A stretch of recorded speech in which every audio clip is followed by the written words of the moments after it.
you're going to see an example of the kind of work that I do in terms of training. And I want to tell you that I'm very, very passionate about training because I love interacting with people and I love getting to know people and helping them to learn new things. So the course that you're going to be seeing is an excerpt from Writing for the Web, which is a course that I developed.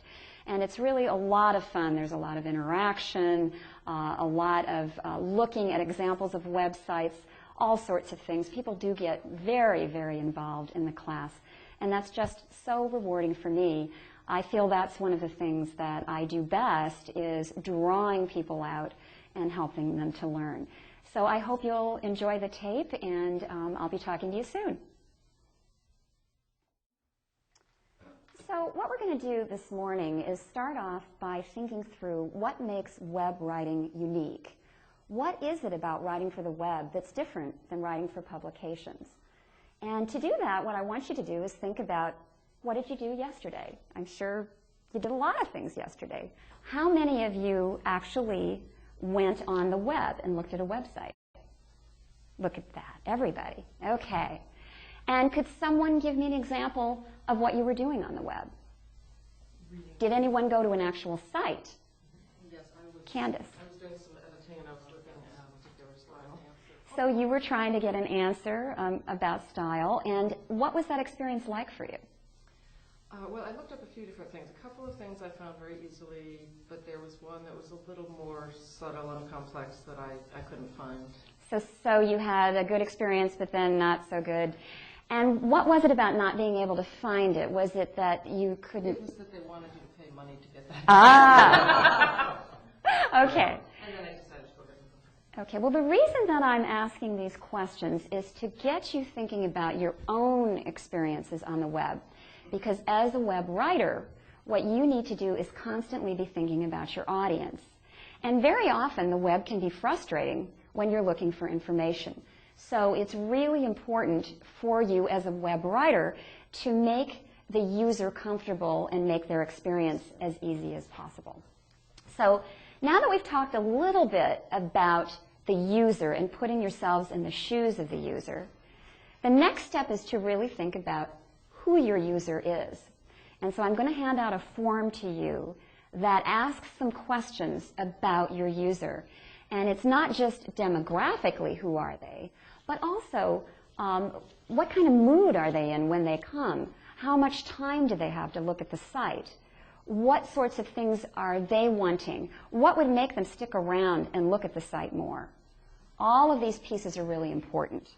And finally, what's your call to action? What is it that you want them to do? Do you want them to order a product or service?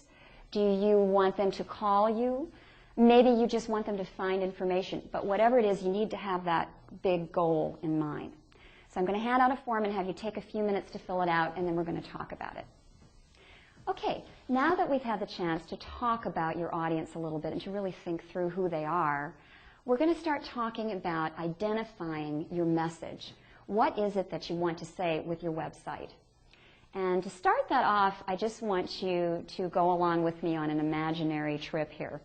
Let's say that you have this big assignment and you're under tremendous time pressure and you're sitting down at your computer and you've got to get it written and you don't have any time and your hands are on the keyboard and your mind goes blank. Your mind just goes totally blank. You can't think of what in the heck you're going to write. Has this happened to you? Never happened. Yeah? Never happened, right. Certainly happened to me. So what do you do? What do you do when you get writer's block? How do you address that? Take a walk.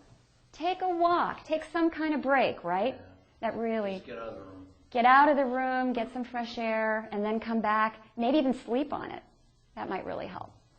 Okay, what are some other things? Okay, those are 3 great ideas. A couple of others, you might want to save some examples of things that either you've written or other people have written that you really think are good and use them for inspiration. Just kind of keep a file of things. That can really help. You might actually want to skip the intro. You don't necessarily have to start at the beginning. You could start in the middle and write the end and then come back, because it's usually the opening that trips people. So if you just skip that part, you're better off in a lot of ways if you're getting stuck. And then another thing, of course, is to free associate, where you just start jotting down ideas and you don't necessarily know where it's going. You're just kind of dumping out everything that you can possibly think of that you're going to want to cover. And then you come back afterwards and edit those down and really get them into something tight and organized. But you save that for later. You stop limiting yourself. That can make a difference. And so actually what we're going to do right now is to try a form of free association called mind mapping.